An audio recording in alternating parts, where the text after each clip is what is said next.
Good day everyone. At this moment, I am going to discuss all about the cognitive revolution. Since tapos naman na i-discuss more about behaviorism, now let us move on sa another topic. For the topic outline, it talks about more of cognitive revolution. It also discusses the before cognitive psychology and what is cognitive psychology, its assumption and limitation. For the intended learning outcomes, it is to determine the evolution of cognitive psychology. Second is to understand the assumption and limitations of cognitive psychology. So moving on to before cognitive psychology, the widely studied field of behavioral psychology or behaviorism was the leading trend during the early 20th century. The foundation of behavioral psychology is the observation and management of behavioral responses influenced by environmental cues. So, the central tenet of behaviorism is that conditioning and learning can be used to change or control behavior.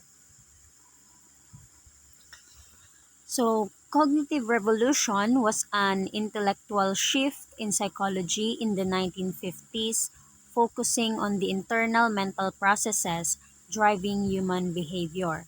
So, the study of human thought became interdisciplinary by directing attention to processing skills, including the language acquisition, the memory, problem solving, and learning.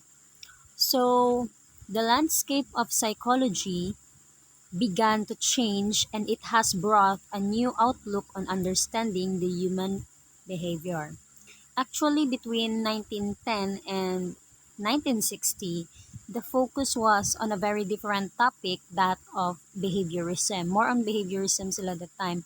Then the research began to focus again on the mind by studying aspects of human mind. Therefore, the research topic about the human mind were neglected. Then prior to 1910, new researchers begin to focus on mental state, understanding human memory, thinking, and human problem solving, and actually even language. So, next, a science of behavior began to shift back to its roots of focus on mental processes. It was actually the emergence of science aided this transition. So it was actually the emergence of science no na naghelp to bloom this one. Actually, researchers that time came to rely on computer to generate more ideas for how to go about studying the human mind and conceiving parts of the mind, and of course how the processes work. So next, let us define behavioral psychology. It focuses on behavior and as a product of the environment. So in the previous topic, if you listen, na discuss na yan ang more about behaviorism, right? And also the personality na nag-contribute sa behaviorism. And next is cognitive psychology. It is a field of study focusing on how the brain works to remember, learn, and perceive information. So this focuses on using scientific inquiry as a methodology for understanding how the mind works. Actually, a cognitive psychologist might study how people perceive various shapes, or why they remember some facts and forget others, or how they learn language. Let's move on to the assumption of cognitive psychology. Number one, human condition can at least in principle be fully revealed by the scientific method, that is, individual components of mental processes can be identified and understood. Second, Internal mental processes can be described in terms of rules and algorithms in information processing models.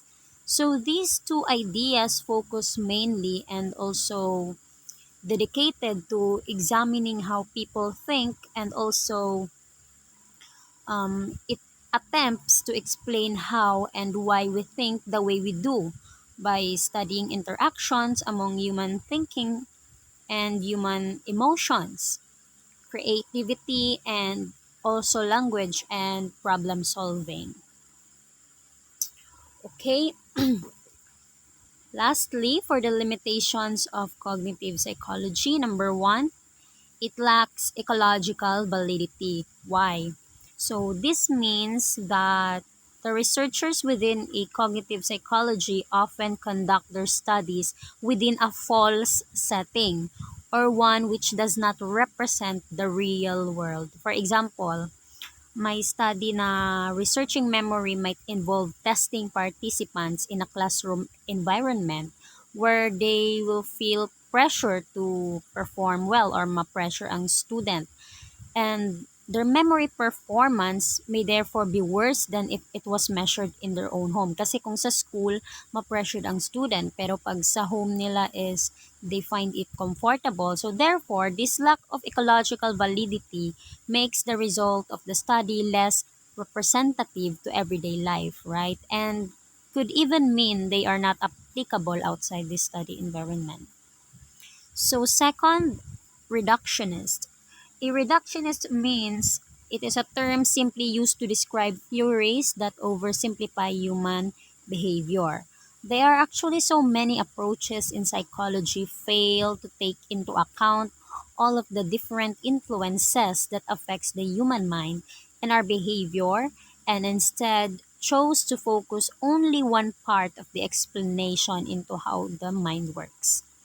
So, in cognitive psychology, individual differences are often ignored, and it is assumed all internal processing is the same in different people. So, this is reductionist as it fails to account for environmental, biological, or genetic influences on cognitive function. So, that's it. So, moving on to the next reporter. Thank you.